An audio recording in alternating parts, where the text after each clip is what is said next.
गया से एक बड़ी खबर, महिला सम्मान पर सियासत गरमा गई है। मैथिली ठाकुर ने प्रेस कॉन्फ्रेंस में पप्पू यादव के बयान पर दिया करारा जवाब। कहा, नारी शक्ति का अपमान अब बर्दाश्त नहीं, माफी मांगनी होगी। नमस्कार, आप देख रहे हैं यूपी न्यूज 9 और मैं हूं आपके साथ मनाल अली। और आज बात बिहार के गया जी से है, जहां महिला सम्मान और राजनीति को लेकर बड़ा बयान सामने आया है। गया शहर के सर्किट हाउस में आयोजित प्रेस कॉन्फ्रेंस में विधायक मैथिली ठाकुर ने विपक्ष पर जमकर निशाना साधा और खास तौर पर पप्पू यादव के महिलाओं को लेकर दिए गए हालिया बयान पर तीखी प्रतिक्रिया दी। प्रेस वार्ता की शुरुआत में मैथिली ठाकुर ने वहां मौजूद महिला कार्यकर्ताओं को प्रणाम किया और कहा कि एक महिला होने के नाते वो हर महिला का सम्मान करती हैं। उन्होंने कहा कि आज देश में महिलाओं को आगे बढ़ाने की बात हो रही है, लेकिन कुछ नेता अब भी महिलाओं पर अभद्र टिप्पणी कर रहे हैं, जो बेहद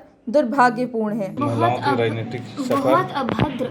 मुझे लगता है हम सभी इधर महिलाएं बैठी हुई हैं और मैं खुद एक ऐसे परिवार से आती हूँ जहाँ पर हम लोग बहुत ज़्यादा सोचते हैं कि हम जहाँ जा रहे हैं वहाँ माहौल कैसा है। और मेरे पिताजी ने कुछ भरोसा करके ही मुझको राजनीति में आने के लिए पुश किया, प्रेरित किया। मैं भी खुद राजनीति में जब आई तो मेरे अंदर ये इच्छा थी कि मैं अपने समाज के लिए काम करूँगी, बड़े बड़े रिफॉर्म्स लेके आऊँगी। मुझे लगता है हर एक यूथ यही चाहता है कि जब वो राजनीति में आए तो कुछ बड़ा करके दिखाए।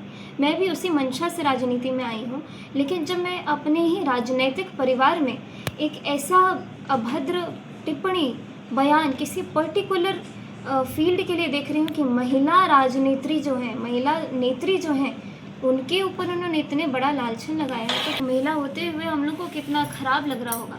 तो ये तो सामाजिक मुद्दा है और मुझे लगता है कि ऐसों को तो आकर के माफ़ी भी मांगनी चाहिए। और मुझे नहीं लगता वो माफ़ी मांगे भी तो हम उससे हम उनको माफ़ कर पाएंगे, क्योंकि उन्होंने बहुत ज़्यादा बड़ा आघात किया है। दरअसल हाल के दिनों में पप्पू यादव के एक बयान को लेकर बिहार की राजनीति में विवाद खड़ा हो गया था। विपक्षी दलों और महिला संगठनों ने इसे महिला सम्मान के खिलाफ बताया था। अब इसी मुद्दे पर गया से मैथिली ठाकुर का बयान सामने आने के बाद सियासी तापमान और बढ़ गया है। मैथिली ठाकुर ने कहा कि महिलाओं का अपमान सिर्फ एक व्यक्ति का नहीं बल्कि पूरे समाज का अपमान है। ऐसे बयान देने वाले नेताओं को जनता जवाब देगी। उन्होंने साफ कहा कि राजनीति में भाषा की मर्यादा जरूरी है, क्योंकि नेता समाज के लिए उदाहरण होते हैं। प्रेस कॉन्फ्रेंस में उन्होंने नारी शक्ति वंदन अधिनियम का भी जिक्र किया और कहा कि महिलाओं को 33% आरक्षण मिलना देश के लिए ऐतिहासिक कदम होता, लेकिन विपक्ष ने इसे रोकने की कोशिश की। अगर ये लागू होता तो संसद और राजनीति में महिलाओं की भागीदारी बढ़ती और देश की तस्वीर बदलती। प्रधानमंत्री जी, हमारे राष्ट्रीय अध्यक्ष जी, हमारे गृह मंत्री जी, सभी के नेतृत्व में एक ऐतिहासिक दिन होने जा रहा था 17 अप्रैल, लेकिन उसको तोड़ा गया, उसकी अवहेलना की गई और उसको बहुत बुरे तरीके से और अलग अलग तर्क वितर्क देते हुए ऑपोजिशन ने उसको काटा। और कहीं ना कहीं महिलाओं के हक की जब बात प्रधानमंत्री जी कह रहे थे तो उसको ठुकराया गया। और जिस तरीके से ऑपोजिशन कह रही है कि संविधान की जीत हुई, तो क्या नारी शक्ति की हार संविधान की जीत हो सकती है?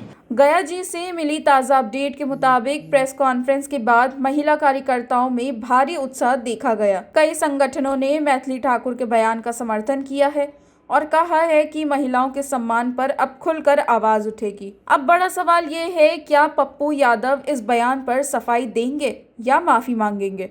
क्या बिहार की राजनीति में महिला सम्मान सबसे बड़ा मुद्दा बनने जा रहा है? फिलहाल गया जी से इतनी ही बड़ी अपडेट। यूपी न्यूज 9 के लिए गया से मनोज कुमार की रिपोर्ट।